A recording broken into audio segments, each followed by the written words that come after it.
The Bunker Hill Monument, Boston's iconic landmark completed in 1842, has been around so long some locals may take it for granted. But this 221-foot obelisk, which predates the Washington Monument by more than 40 years, was national news when construction started in 1825, 50 years after the battle that bears its name.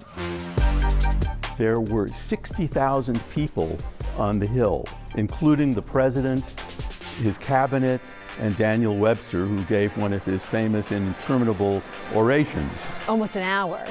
Lee Eisman is the current director of the Bunker Hill Monument Association, founded in 1823 by prominent citizens to preserve this sacred battleground. It played a major role in the construction of the Bunker Hill Monument and continues to lead the celebrations each June on the anniversary of the battle.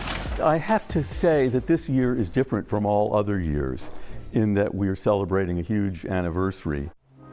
Here at the Grand Lodge of Masons of Massachusetts, they're rehearsing their role in the 250th anniversary celebration. Organized Masonry started in 1717 in England, and lodges were chartered from there. And we're the third oldest Grand Lodge, the United Grand Lodge of England, Ireland, and then Boston, Massachusetts in 1733.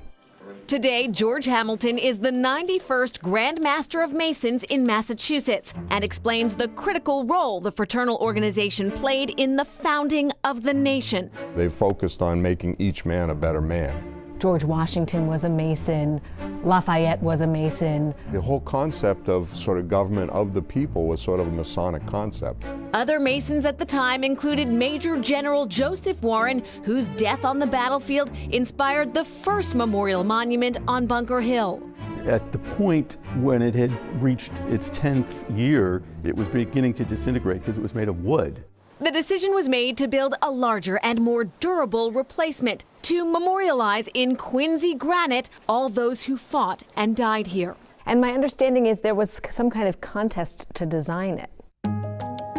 One can see the drawings that were submitted, and most of the plans look, forgive me, a bit kitschy.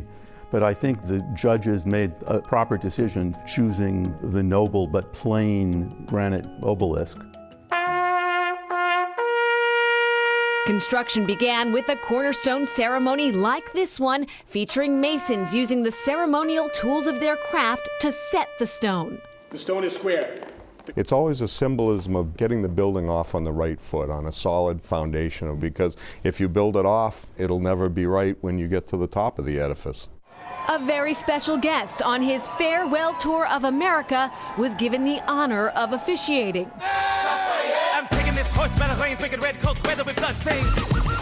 Yes, Marquis de Lafayette, America's favorite fighting Frenchman, as he was described in the hit musical Hamilton, was in Boston for the ceremony in 1825.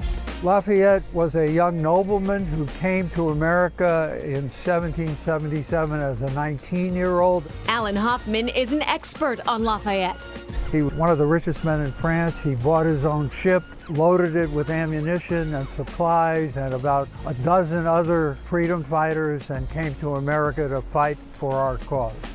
Yeah, he just believed in the cause? Without French aid, and Lafayette was a critical component of that, we'd probably still be singing God Save the King. While Lafayette did not participate in the Battle of Bunker Hill, he understood its significance to later revolutionary battles and to the cause of freedom. On this monument, it refers to the fact that Lafayette laid the cornerstone of the Bunker Hill Monument on June 17, 1825. Lafayette would return to France, where he died 9 years later. He is buried in Paris, though evidence suggests one final connection: a cask of soil sent from Charlestown before his death. Why? It is my belief that yes, he was buried in American soil from Bunker Hill. The Bunker Hill Monument obviously mattered so much to so many, but it took more than 17 years to build because of funding trouble. What ultimately helped top it off was an 8-day craft and bake sale organized by Sarah Josepha Hale. That sale raised about $30,000, quite a bit of money back then. Hale, by the way, is also credited with writing Mary had a little lamb.